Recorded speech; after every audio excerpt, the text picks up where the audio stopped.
ఈరోజు మీ ముందుకు ఒక కొత్త రెసిపీతో వచ్చానండి.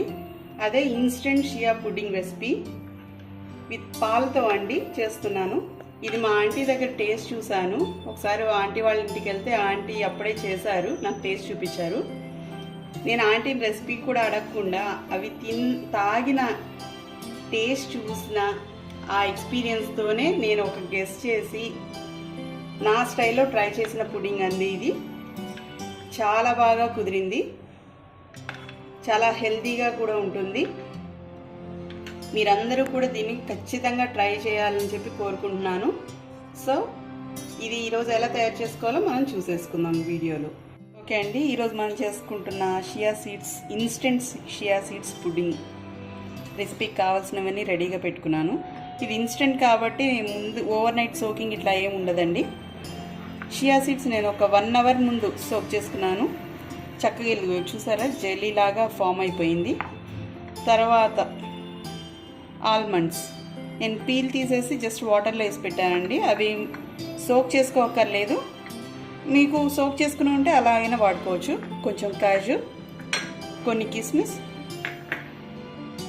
షియా సీడ్స్తో పాటు కొన్ని ఆప్రికాట్స్, తర్వాత అంజీర్ కూడా నేను సోక్ చేసుకున్నానండి. ఈజీగా ఉంటుంది మనం మిక్సీ వేసుకునేటప్పుడని. తర్వాత నేను ఒక 4 బనానాస్ తీసుకున్నాను. ఒక 4 గ్లాసెస్ క్వాంటిటీకి చేస్తున్నా కాబట్టి 4 బనానాస్ తీసుకున్నాను.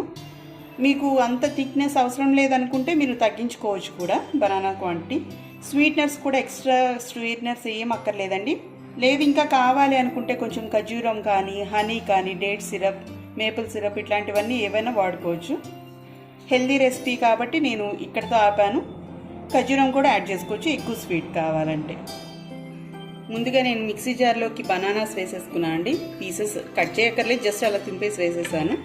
దానిలోకి ఆల్మండ్స్,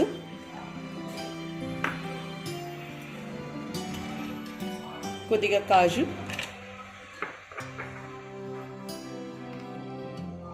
కిస్మిస్ కూడా కొద్దిగా వేసుకుంటున్నాను అండి.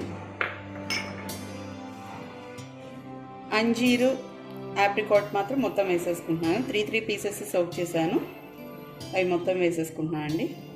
యాక్చువల్గా వాటర్ కూడా యాడ్ చేసుకోవచ్చు. థిక్నెస్ కన్సిస్టెన్సీ చూసుకొని మనం దాన్ని బట్టి యాడ్ చేసుకుందామండి వాటర్ని.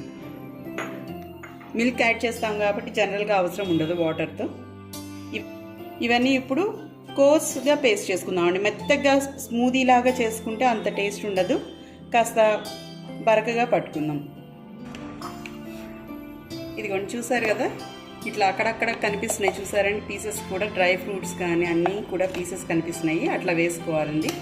ఇవన్నీ ఫస్ట్ నేను ఒక బౌల్లోకి తీసుకుంటున్నాను మిక్స్ చేసుకునే ముందు. ఇదిగోండి, ఇప్పుడు నేను ఒక బౌల్ తీసుకున్నాను, మిక్సింగ్ బౌల్. దానిలోకి షియా సీడ్స్ మనం సోక్ చేసి పెట్టుకున్నాం కదండి, 1 అవర్ నానబెట్టుకున్న షియా సీడ్స్ ఉన్నాయి కదా, అవి 2 స్పూన్స్ తీసుకున్నాను. తర్వాత మనం కోర్స్గా గ్రైండ్ చేసుకున్న పేస్ట్ కూడా తీసుకుంటున్నాను అండి. ఒక 1/2 తీసుకుంటున్నాను అండి ముందుగా.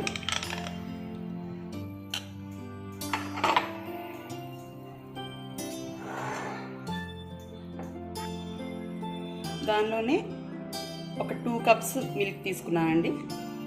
ఇదే యాక్చువల్గా మనకు చాలా క్వాంటిటీ అయిపోతుంది.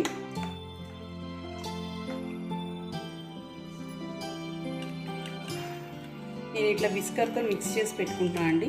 ఆల్రెడీ నేను మిల్క్, మనకి షియా సీడ్స్ ఇవన్నీ సోక్ చేసుకున్న 1 అవర్లో నేను కాచి చల్లార్చిన మిల్క్ని ఫ్రిడ్జ్లో పెట్టుకుని కూల్ చేసేసుకున్నాను అండి, చిల్ చేసేసుకున్నాను. కాబట్టి సపరేట్గా చిల్లింగ్ అనేది అవసరం ఉండదు. లేదు అంటే మీరు ముందుగా ప్రిపేర్ చేసుకునే పని అయితే ఇవన్నీ ప్రిపేర్ చేసేసుకుని మిక్స్ చేసుకుని మీరు ఫ్రిడ్జ్లో పెట్టేసుకోవచ్చు అండి. ఒక్క 1 అవర్ చిల్ అయితే సరిపోతుంది. ఇదిగోండి, మన ఇన్స్టెంట్ షియా పుడ్డింగ్ రెడీ అయిపోయింది. ఇప్పుడు గ్లాస్లోకి పోసి సర్వ్ చేసేసుకోవడమేను.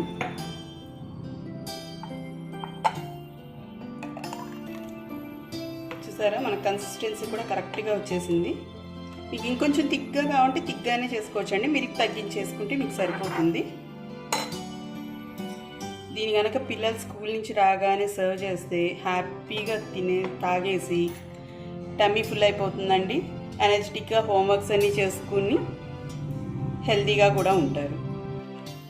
చూసారు కదండి, ఈరోజు మనం చేసుకున్న షియా పుడ్డింగ్. ఇలాంటి మంచి మంచి హెల్తీ రెసిపీస్తో మళ్ళీ మీ ముందుకు వస్తాను. Until then have a great day. Bye.